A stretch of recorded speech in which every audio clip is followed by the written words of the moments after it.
du café, des nénés et des tas de bonnes choses.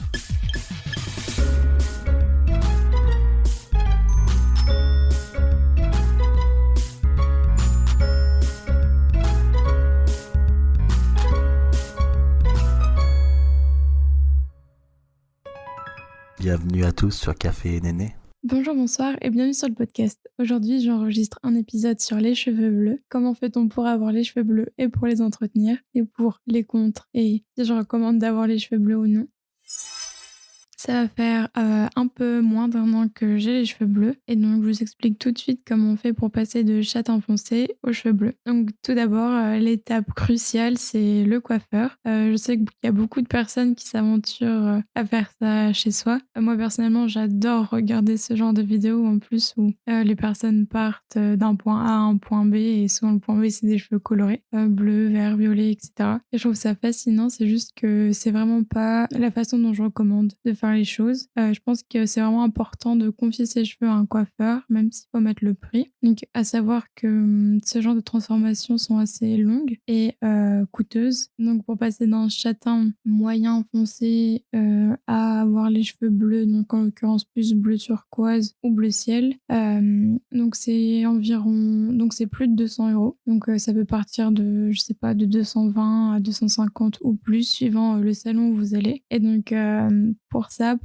passer justement d'une couleur assez foncée à une couleur claire, il va falloir décolorer. Donc déjà de 1, ça prend du temps. De 2, ça endommage le cheveu. De 3, ça peut être hyper dangereux et il faut que ce soit fait dans de bonnes conditions. C'est pour ça que le coiffeur est essentiel selon moi. Faut vraiment pas faire n'importe quoi avec ça, et c'est souvent cette étape-là qui foire. C'est pas tant de poser le pigment qui pose problème. Souvent les gens qui décolorent tout seuls chez eux choisissent le mauvais volume. Le volume, c'est le volume indiqué sur l'oxydant, donc qui est un des 2 éléments qui permet de décolorer le cheveu. Et souvent, les personnes ont tendance à prendre un oxydant assez fort, 30 ou 40. Et 40, c'est un peu violent quand même, enfin c'est très violent pour le cheveu, et donc il suffit de le faire plusieurs fois pour brûler ses cheveux totalement. Si jamais vous savez pas exactement comment faire, ou alors vous savez pas trop quel produit prendre, il faut vraiment se tourner vers des professionnels, parce qu'on rigole pas avec ça, on peut littéralement perdre ses cheveux avec une décoloration. Donc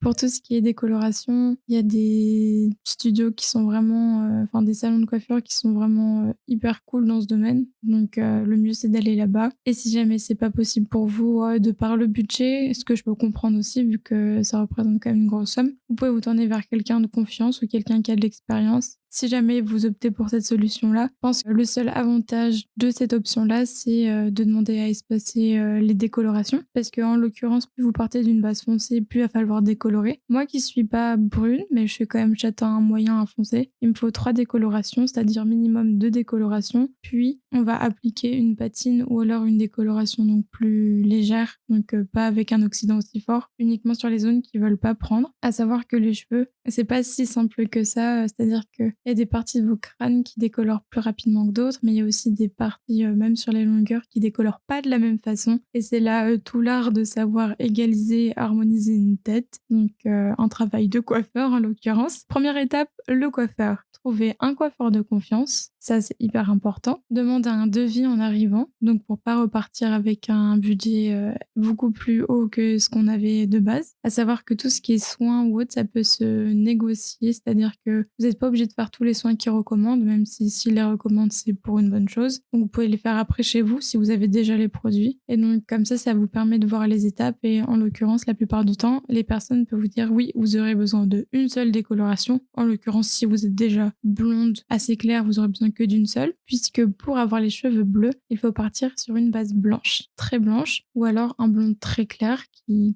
soit pas du blanc, pour pouvoir appliquer le pigment. Donc en gros, avoir les cheveux bleus, c'est aussi difficile que d'avoir un blond polaire, pour ceux qui savent de quoi je parle. Donc c'est des couleurs très dures, de 1 à avoir, de 2 à entretenir. Donc comment se mettre des bâtons dans les roues, choisir les couleurs les plus compliquées, voilà. Pourquoi je dis compliqué pour le bleu, c'est que le bleu peut vite avoir des reflets non désirés, comme le blond justement, ou avec le bleu on peut se retrouver vite avec des reflets verts qui sont vraiment pas dans les beaux verts, en plus, enfin, pas dans des teintes hyper, je sais pas, moi qui m'attire pas vraiment. Et donc, en fait, si vous partez sur une base trop dorée, et ben on va vite se retrouver avec des cheveux verts ou alors avec des cheveux bleus et avec vraiment des touches de vert, donc c'est pas non plus top. Et pour le blond, quand on est blonde, que ce soit blond moyen, blond doré, et qu'on va décolorer et que c'est pas exactement soit fait avec les bons produits ou que dans le temps ça peut un peu tourner. Souvent on va avoir aussi ce genre de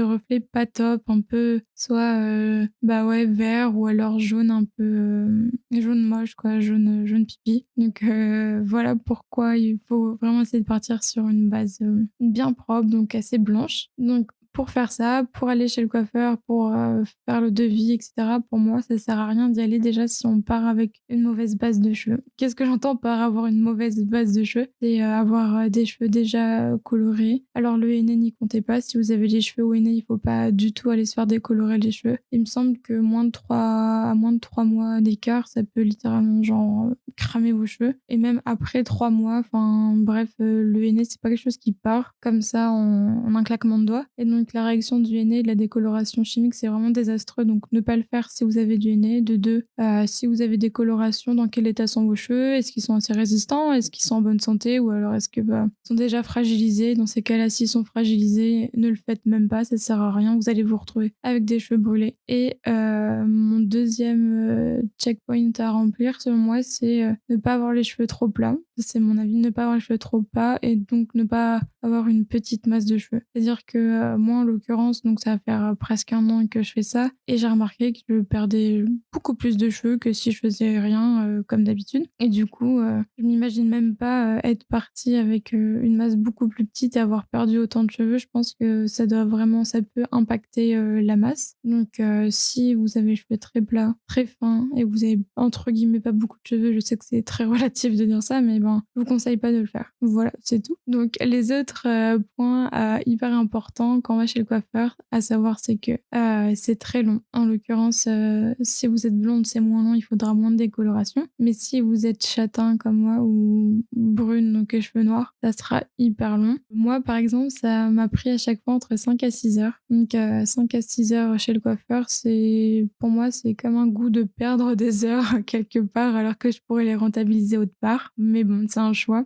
Donc 5 à 6 heures. Pourquoi? Puisque je vous ai dit, il m'a fallu à chaque fois 3 décolorations, même si la troisième on l'applique pas partout. Une fois ça a été une patine, une autre fois on m'avait fait justement une décoloration donc plus light et on applique la couleur et souvent il y a aussi un soin entre les décolos ou autres, ça dépend vraiment des coiffeurs. Il y a un salon de coiffure, si vous êtes de Paris, qui est hyper cool pour ça, je recommande parce que c'est là-bas où je suis allée la dernière fois. Ça s'appelle 3D Coiffure, ils ont plusieurs studios, il y en a un à Bastille, il y en a un, je sais pas, à Châtelet, à République, pardon. Enfin bref, il y en a plusieurs, ils sont hyper doués dans tout ce qui va être couleur, genre vraiment couleur plus pimpante que les couleurs dites naturelles. Et du coup, le dernier conseil qui concerne le coiffeur, ça va être ne pas attendre trop longtemps pour faire ses racines. Pourquoi?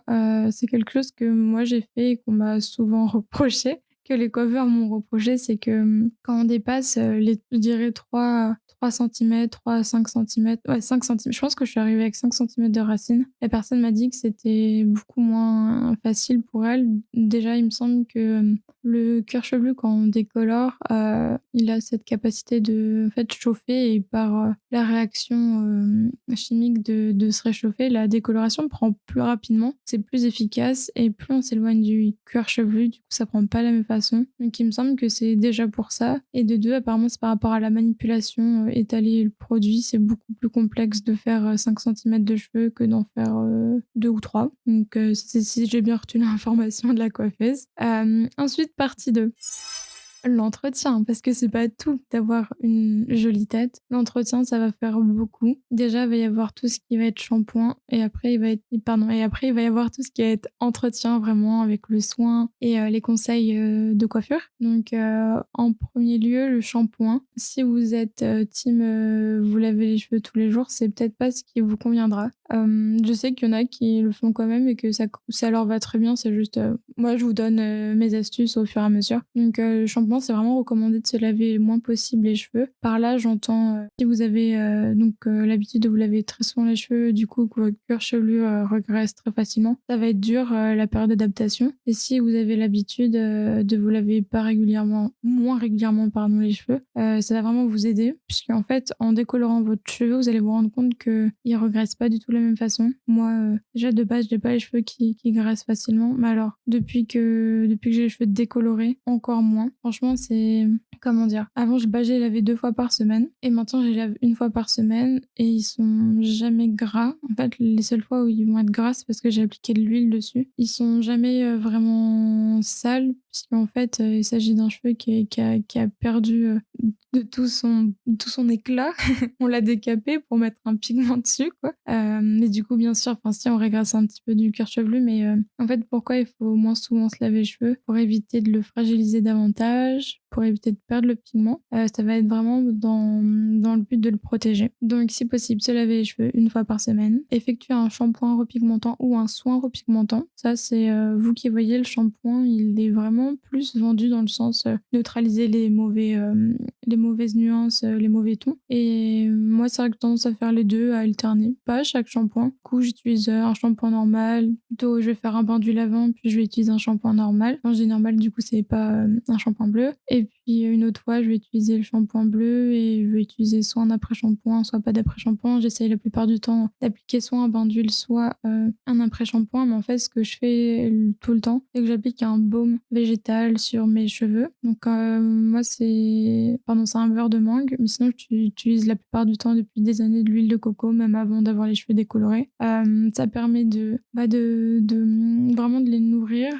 sachant que il faut être honnête, quand on a les cheveux bleus, qu'on a les cheveux décolorés et qu'on met des huiles dessus, ça ne leur redonne aucunement vie. Ça leur permet juste de rester un peu plus frais, un peu plus en vie, mais vous pouvez pas regagner en qualité de cheveux. Enfin, une fois que c'est décoloré, c'est décoloré. On dit adieu à une certaine qualité de cheveux, c'est-à-dire à une souplesse, à une brillance, je sais pas moi, tout ce qui montre qu'un cheveu est en bonne santé. Ça, c'est sûr, on perd largement dans ce domaine-là. Mais voilà, c'est des compromis qu'il faut faire. Et c'est aussi pour ça que si vous n'êtes pas prêt à faire toute cette phase d'entretien que je suis en train de vous décrire, sachant qu'il y a d'autres conseils qui arrivent juste après, mais juste au niveau de la coiffure, en fait, je pense que ça vaut même pas le coup de commencer, puisque je pense que c'est assez facile d'avoir ce genre d'exemple où vous croisez une personne dans la rue, soit elle a un bête de bleu bien entretenu, etc. Je vais dire bleu parce que c'est ma couleur, mais enfin bref. Soit elle va avoir un bleu qui est un peu tourné, soit elle va avoir...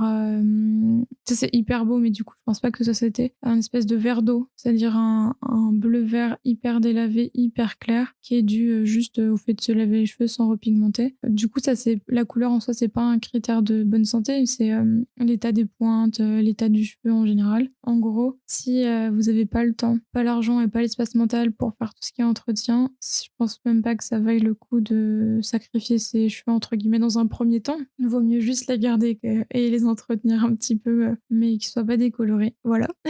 Et sinon, dernier conseil pour l'entretien, ça va être d'éviter de trop les attacher. Moi, personnellement, j'adore porter des pinces, des chouchous ou autre, puisque quand ils sont attachés, je joue beaucoup moins avec. C'est pour ça que j'attache souvent, surtout pour travailler. Mais il faut éviter tout ce qui va être chignon très haut, de le garder trop longtemps. Enfin, je sais que les gourous sur YouTube que j'ai regardé qui ont des bêtes de cheveux bleus et tout, elles disaient que, ouais, justement, elle les attachait pas du tout pour éviter que ça se casse, et c'est vrai. Au début, je pensais que c'était un peu genre du mensonge, des menteries, qui disaient ça genre en mode vraiment voilà la Bible pour avoir les cheveux bleus, mais en fait ça s'avère vrai. J'ai cassé pas mal de mes cheveux comme ça, c'est-à-dire que en fait en les attachant, tous ceux qui vont être au-dessus, genre tous ceux qui sont en première ligne, ils prennent cher et ils cassent. Ce qui fait que j'ai plein de cheveux qui sont genre tout petits, genre ils ont vraiment cassé assez court, et ça il n'y en a pas beaucoup, mais c'est tous ceux qui sont en première ligne, c'est-à-dire mes mèches de devant et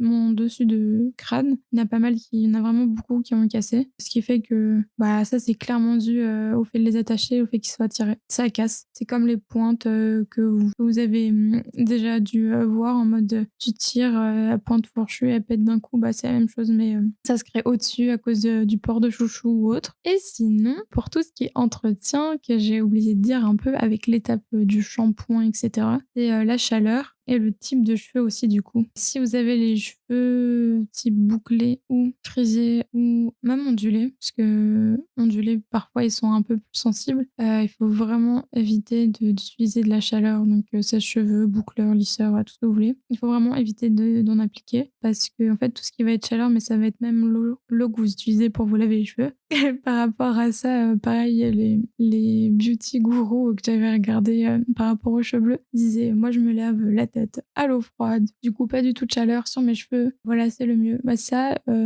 Moi je fais quasiment comme elle, mais pas trop non plus, enfin faut pas déconner, c'est pas de l'eau glacée que je mets sur ma tête, mais c'est de l'eau en l'occurrence beaucoup plus froide que quand j'avais des cheveux naturels, ce qui fait que je suis incapable, pour l'anecdote, incapable de me doucher entièrement le corps comme ça avec cette température qui est beaucoup trop basse, qui fait que quand je me lave les cheveux, ce que j'explique, je fais mon bain d'huile et je me lave les cheveux tête, on dit tête bêche, tête baissée, enfin dans la douche. Dans ces cas-là, en fait, c'est hyper facile puisqu'on n'a pas de... Enfin, comment dire, la chaleur hyper basse, du coup, la fraîcheur de l'eau ne gêne pas. Enfin, du coup, c'est beaucoup plus facile de se laver les cheveux comme ça. Et donc, ça vaut aussi pour le sèche-cheveux, pas de sèche-cheveux. Pareil, encore une fois, moi, je suis pas hyper bonne élève dans cette catégorie-là. Je déteste avoir les cheveux mouillés. Du coup, je les sèche, je dirais à moitié, aux 3/4 s'il fait vraiment très froid. Mais du coup, en été, je les sèche à peine, juste histoire de retirer tout l'aspect mouillé. Et en dernière catégorie, alors dans la vie de tous les jours, ça donne quoi? Les pour, les contre, le résumé, la conclusion tout de suite. Donc en résumé, si je devais décrire le fait d'avoir les cheveux bleus, qu'est-ce que ça fait? De 1, ça endommage énormément les cheveux. Ça, c'est vraiment ce qui revient le plus. Moi, juste avant de faire ça, justement, j'avais regagné des cheveux hyper beaux, hyper longs, en bonne santé. Et donc c'est sûr que j'ai dit un peu adieu à la qualité de cheveux que j'avais avant. Mais bon, ça a toujours été un rêve d'avoir les cheveux bleus, donc je suis très contente d'avoir les cheveux bleus. Ensuite, c'est très coûteux. À chaque fois que je vais aller chez le coiffeur, ça m'a coûté plus de 200 €. Les produits d'entretien coûtent hyper cher. D'ailleurs, pour tout ce qui est, on va dire, entretien, je recommande vraiment la marque Olaplex pour tout ce qui va être après-shampoing et sérum. Apparemment, le shampoing et autres aussi sont bien, mais j'ai jamais testé. Ils coûtent très très cher. Mon après-shampoing, il m'a coûté 35 ou 45 €. Atterré devant des prix comme ça. Sauf que en vrai, je pense que là, je l'ai encore. Il est pas fini, donc ça va faire 1 an que je l'ai. Donc ratio par rapport à d'autres, enfin je sais pas quelle est votre consommation de shampoing ou après-shampoing, mais ça reste raisonnable si on divise par nombre de mois. Donc voilà, ça coûte très cher. Ça demande énormément de temps et d'attention. Et par là, du coup, j'inclus tout ce qui est espace mental, c'est-à-dire le fait de se dire ah oui, faut que je me lave les cheveux tel jour et je pourrais pas tel jour. Enfin, vous pouvez pas vous laver les cheveux tout le temps, ou alors vous faites attention quand vous les attachez. Moi, en l'occurrence, c'est vrai que quand je les attache, même parfois je reste pas à faire tout ce qui est chignon ou queue de cheval haute, mais je sais que genre faut que j'évite de porter ça toute la journée ou autre. Enfin, c'est toujours des petits trucs à penser, du coup, en fin de compte. Ça demande quand même de l'attention et du temps. Mon Dieu, qu'est-ce que ça demande de temps? C'est fou quand même. Enfin, ça, c'est si vous voulez avoir des beaux cheveux bleus, ça demande énormément de temps. Ouais, c'est vraiment, je pense, ouais, le 3e critère et c'est vraiment très, je dirais, coûteux en temps également. Et ensuite, le dernier truc à savoir dessus, c'est que ça tâche énormément dans la vie de tous les jours. Je m'explique. En gros, une fois qu'on a les cheveux bleus, qu'on entretient, etc., c'est cool. Faut faire attention. En fait, ça tâche absolument tout ce qui est en contact avec les cheveux. Donc, je vais faire le plus basique, mais par exemple, les chouchous. Moi, je porte des lunettes. Du coup, les branches de lunettes, moi, elles sont teintées à vie. Mon évier, c'est-à-dire que quand je refais, en plus, ça c'est hyper chiant. Quand je refais la couleur et je vais avoir le malheur d'oublier un cheveu qui va tomber que j'ai pas vu sur le côté haut, ça te fait un tatou. C'est-à-dire, ça te tatoue l'emplacement de ton cheveu sur ton évier, je t'assure que comme ça, tu sais où il est, pour toujours d'ailleurs. Et donc évier, baignoire, et ensuite tout ce qui est habits, thé de lit, je sais pas si je l'ai dit, enfin thé d'oreiller. Là, les habits, ça va être tout ce qui va être veste, gilet, tout touche, en fait, ça dépend de la longueur de vos cheveux. Moi, j'ai un carré long, là. Du coup, ça touche le col. Bah, pareil, ça prend vachement, ouais, sur pyjama, tout. Enfin, en fait, faut le savoir. Par exemple, mes serviettes, elles sont tachées. Part du temps, ça part dès que j'ai là, puis je mets du percarbonate de soude et tout, ça part. Mais il faut savoir que ça tâche quand même, c'est chiant.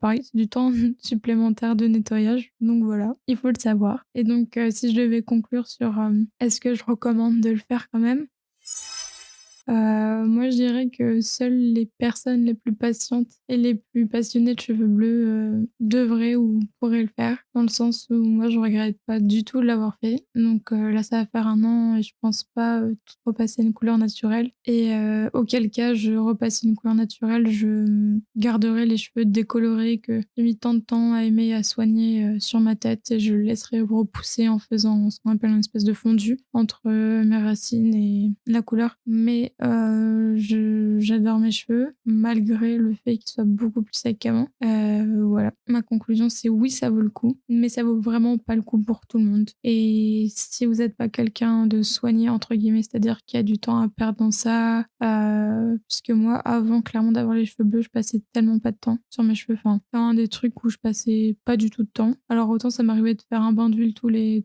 4 matins, mais je faisais pas d'après-shampoing, je faisais un shampoing, puis c'était tout. Enfin, je m'en foutais un peu. Et ils étaient très beaux comme ça parce que bah, j'en prenais quand même soin, mais je mettais pas d'argent dessus, quoi. J'investissais pas dans mes cheveux. Et maintenant, c'est le contraire, c'est un budget à part entière. Sur l'année, je pense que si je devais faire une grosse fourchette comme ça, ouais, je dirais 800 €, mais je pense que c'est même plus que ça. Enfin, du coup, c'est très cher. Voilà, voilà. Donc, j'espère que ça vous aura appris des choses. Au plaisir de reparler de ce sujet qui me passionne. Et puis, je vous dis à très vite. Merci.